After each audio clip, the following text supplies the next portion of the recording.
दोस्तों आज की इस वीडियो में आप सभी को बताने जा रहा हूं कि एक आया है खेसारी लाल यादव का गाना और एक आया है पावर स्टार पवन सिंह का गाना, वो भी नवरात्रि सॉन्ग। बताया जा रहा है कि ये जो है एक दूसरे का गाना चुरा लिए हैं। आखिर इस वीडियो में आप लोगों को विस्तार रूप से और सच्चाई से रूबरू करने जा रहा हूँ कि अगर इस दोनों में जो गाना कौन चुराए। आप लोग वीडियो को अंत तक बने रहिएगा, सारा कुछ पता चल जाएगा। दोस्तों आप सभी को बताने जा रहा हूँ खेसारी लाल यादव का गाना का नाम है फूल अरहुल, टाइटल का नाम है, और कहन के पावर स्टार पवन सिंह का नाम है अरहुल फूल। जी हाँ दोस्त, अब यहाँ पर बात है आप लोग को बताने जा रहा हूँ कि सबसे पहले खेसारी लाल यादव का पोस्टर आया था और कहीं न कहीं पावर स्टार पवन सिंह उसके बाद पोस्टर आया था, और खेसारी लाल यादव का गाना भी आ चुका है। जी हाँ दोस्त, आप लोग नहीं सुने तो आप लोग टून भोजपुरी पर जाके जल्दी सुन लीजिएगा।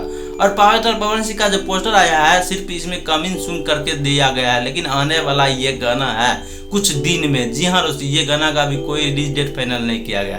तो दोस्तों मैं बताने जा रहा हूँ कि सबसे पहले अगर जो गाना निकालता है उसके बाद जो निकालता है, ये आप लोग डिसाइड करिएगा कि आखिर इसमें जो गाना कौन किसका चोरी किया है।